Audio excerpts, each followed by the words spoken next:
Recording number 41. Bhagavatam చదువుకుంటూ ఉన్నాము. శ్రీహరి దివ్య విగ్రహము అని ఇక్కడ హెడ్డింగ్ ఉంది. హరి పాద పద్మముల సుగంధము గ్రోలుట ఎరుగనివారు తామాచరించిన కర్మలచే బంధింపబడుదురు. ఇదే యమలోక బంధనము. ఇట్లు బంధింపబడి తన వంటి వారితో కలిసి భయంకరమైన దుష్కర్మ ఫలముల రూపమున వైతరణి నదియందు మంటలలో క్రాగుచుందురు. ఈ కిటుకు తెలిసిన మహనీయులు విజ్ఞాన సంపన్నులై దేవుని అస్తిత్వమునందు శరణాగతి చెంది జీవయాత్ర సాగింతురు. అట్టివారు తమ హృదయములయందు 8 అంగుళముల కొలత కలిగిన దివ్య దేహునిగా సర్వాంతర్యామిని ధ్యానించుచుందురు. ప్రాదేశమాత్ర దివ్య దేహుడు అనగా తన చూపుడు వేలు కొలతగా హృదయమున ధ్యానింపబడువాడు. చూపుడు వేలితో ఎవ్వనిని చూపినను ఏ వస్తువును చూపినను వానియందు భగవంతుడు జ్ఞప్తికి రావాలనే కాని ఆయా వ్యక్తులు వస్తువులు కావు అని ఇందలి భావము. మరియు 8 అంగుళములనగా 8 భాగముల మూర్తి. ఈ సృష్టిలో భూమి, జలములు, అగ్ని, వాయువు, ఆకాశము, మనస్సు, బుద్ధి, అహంకారము అను పొరలు తన 8 ప్రకృతులుగా కొలుచుచుండగా వానిలో ఉన్నవాడని ఉపదేశము. 4 దిక్కులయందును దిగ్గజములు తొండములు పైకెత్తి పట్టినట్లు సుదీర్ఘములైన చతుర్భుజములు కలవాణినిగా భావింపవలెను. తాను నిలబడిన తావున నుండి 4 దిక్కుల వరకు కనిపించునంత మేర దేవుని బాహువులు రక్షించుచున్నవని తెలియవలెను. ఇంకను 1,000,000 మంది మన్మధుల సౌందర్యముతో కూడిన మూర్తిని ధ్యానింపవలెను. మరియు మందర పర్వతము ధరించుచున్న కూర్మమూర్తిగను జగత్తును ధరించుచున్న శక్తిగా పూర్ణిమ నాడు వెలుగొందు చంద్రబింబము వంటి మొగముతో చిరునగవుల సౌభాగ్యములను వెదజల్లువాడుగను ధ్యానింపవలెను. ఆ పరమపురుషుని అలంకారములైన కిరీట కుండలములు ప్రభాతకాలమున వెలుగొందు సూర్యబింబముతో సమానమైన తేజస్సు గల పద్మరాగ మణుల శోభలు కలిగి ఉండును.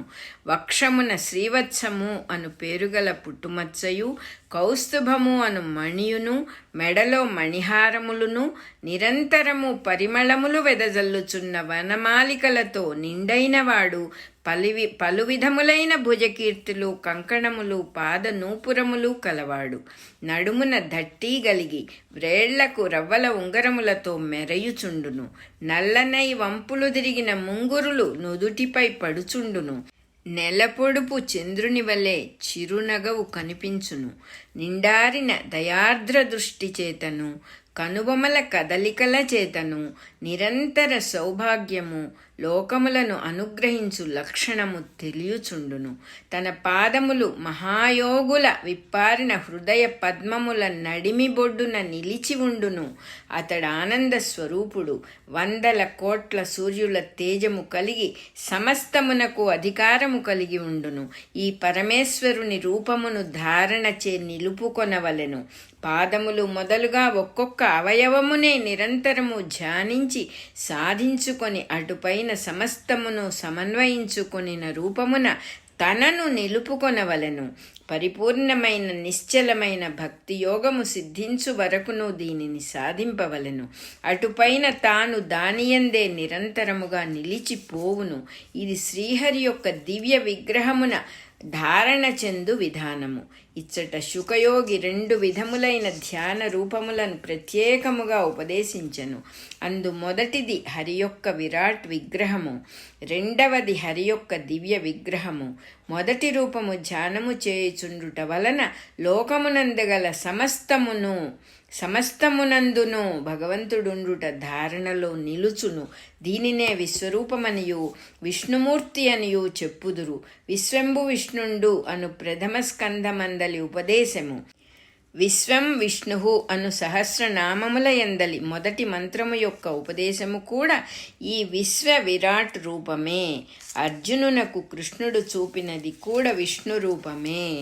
ఈ విరాట్ విగ్రహమును ధ్యానించుట వలన ఇతరుల చేష్టలలో ప్రవర్తనలలో కూడా దేవుని అంతర్యామిత్వము స్థిరపడును. ఈ రెండవ స్థితిని వాసుదేవుడు అందురు. ఈ రెండు స్థితులను క్రమక్రమముగా నామరూపాత్మకుడైన దేవునకు చేష్టాత్మకుడైన దేవునకు సంబంధించినది. ఈ వీనియందు ధారణ నిలిచిన వెనుక చేయవలసినది దివ్యదేహము యొక్క ధ్యానము. ఈ మూడవ అనుభూతిని నారాయణుడు అందురు. సృష్టి ఎందలి త్రిగుణాత్మకములైన వాసనలన్నీయు క్షాళనములైపోయి సాధకునియందు ఆపాదమస్తకము భగవంతుని దివ్యత్వము సిద్ధించును. నిర్మలమై గుణాతీతమై శాశ్వతమై నిత్యమై సౌందర్యమయమై ఆనందమయమైన నారాయణుని స్థితి ఈ ధ్యానము వలన దేహమందలి అణువణువున నిండి నిలబడును. దానితో సాధకునకు ప్రాకృత శరీరము స్థానమున దయామయమైన దివ్య శరీరం ఏర్పడును. దీనినే భాగవతమయ శరీరమని కూడా చెప్పుదురు. ఇది లభించిన వాడు నారాయణుని యందుండును గనుక నిత్యుడై వెలుగొందును. ఇట్టివారు వెలుగుచున్న లోకమునే వికుంఠము లేక వైకుంఠము అని కూడా అందురు. విరాట్ విగ్రహమున సృష్టియందు సంభవించుచుండు ప్రతి రూపమునకు నామమునకు ప్రతి జీవికిని ప్రతి సన్నివేశమునకును కూడా వైకుంఠమునందు శాశ్వత స్థానమున్నది. దీని నుండియే మిగిలిన లోకములలోనికి సృష్ట్యంశములు సంభవించి మాయమగుచుండును. ఒక విధముగా చెప్పుకొన్నచో భగవంతుని స్థూల సూక్ష్మ శరీరములు విశ్వ విరాట్ విగ్రహమునందును సర్వకారణ కారణమైన శాశ్వత పురుషుడు దివ్యరూపమునందును తెలియబడినవి.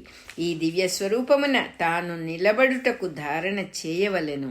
కానీ చాలామంది ఈ నడుమనే నిలిచిపోవుదురు. ఒక్కొక్క అనుభవము కలిగినప్పుడెల్లా అందలి రూపమునే దేవుడుగా భావించుటయు పైకి పోకుండుటయు జరుగవచ్చును. దేవుని గూర్చి మనకెంత గొప్ప అభిప్రాయమున్నను అది అభిప్రాయమే కానీ దేవుడు కాడని గ్రహింపవలెను. సాధన చేయుచున్నప్పుడు స్వప్న సాక్షాత్కారములు మొదలగునవి కలుగుచుండును. అవి అన్నీయు మన కోరికల సాక్షాత్కారములే కానీ భగవంతుని సాక్షాత్కారములు కావు అని తెలియవలెను. భగవంతుడు సర్వాంతర్యామియు దానికి అతీతుడు కూడా అగును కనుక భగవంతుని సాక్షాత్కారము మనకి సృష్టిలోని జీవుల సాక్షాత్కారమే అనియు వారికి మనము చేయునట్టి సేవయే వారి యందున్న దేవుని సేవ అనియు దానికి భిన్నమైనదంతయు జీవులు అల్లుకొన్న పాండిత్యమనియు తెలియవలెను. ఈ తెలివియందు స్థిరపడిన వారు మాత్రమే నారాయణుని యందు నిలబడుదురు. నడుమ ఇతర లోకములలో నిలిచిపోవువారు ఆయా లోకముల యందు బద్ధులై కల్పాంతము వరకు వేచి ఉండవలసిన దుస్థితి పట్టును. కారణమేమనగా భౌతిక శరీరము ఒక్కటే ఉత్తమ సాధనకు పనికివచ్చు విద్యాలయము. ఇది విడిచిన తరువాత మరల దేహము ధరించు వరకు సంసార బద్ధులకు ఎట్టి సాధనయు జరుగదు. రికార్డింగ్ నెంబర్ 41 అయిపోయింది.